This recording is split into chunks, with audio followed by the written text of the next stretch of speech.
Bonjour et bienvenue à une nouvelle capsule sur les plantes sauvages comestibles. Aujourd'hui, on parle de la carotte sauvage. C'est une espèce qui a des fleurs absolument magnifiques, tellement belles en fait qu'on va même en trouver chez certains fleuristes.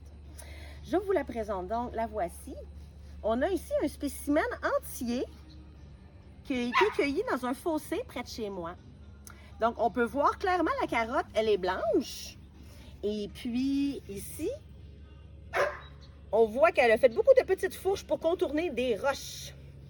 Donc voilà, cette plante ici, elle a 2 ans. Comment je le sais? Bien en fait, quand elle fait des fleurs, la carotte sauvage, c'est qu'elle a 2 ans et elle ne vit que 2 ans.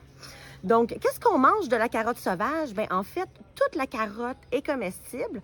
Moi, j'aime beaucoup faire frire ces fleurs dans de la pâte à crêpes, par exemple, puis la manger un peu comme un beigne frit. Les feuilles ont été utilisées en aromate beaucoup avant que sa racine soit utilisée comme légume. Les feuilles sont super aromatiques, un bon goût de carotte. La fleur également goûte un peu la carotte. Donc, on peut même en faire un pesto au printemps quand les feuilles sont encore tendres.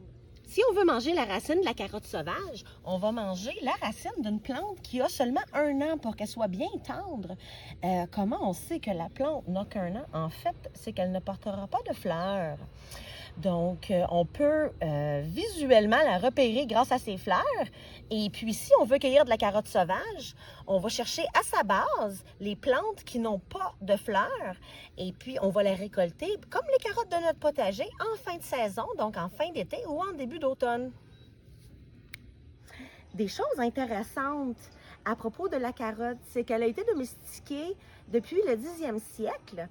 Et puis, en Syrie et dans d'autres pays orientaux, la carotte sauvage est plutôt pourpre ou rouge. Tandis qu'en Europe, la racine de la carotte sauvage est plutôt blanche.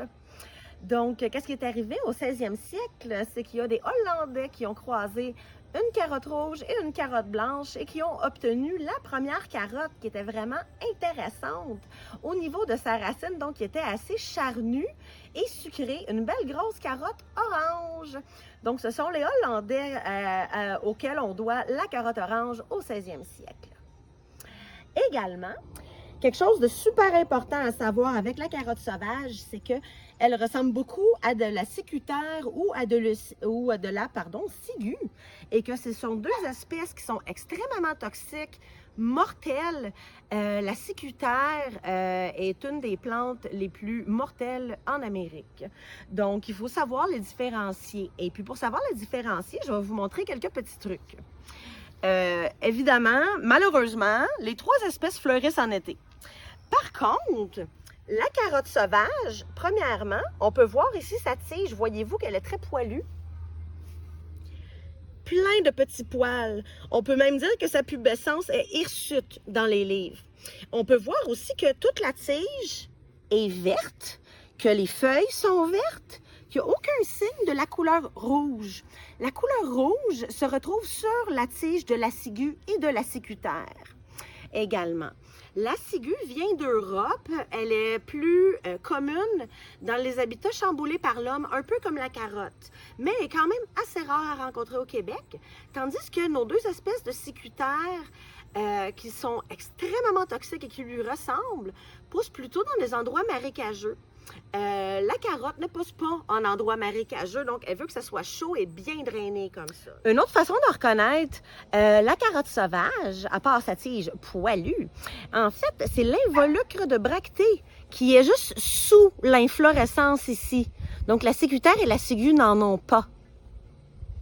Donc, c'est une plante que les pollinisateurs adorent. Il y a toujours des insectes dans la carotte également. Donc, une très jolie plante. C'est une plante qui va prendre beaucoup de place, qui va se ressemer abondamment assez rapidement.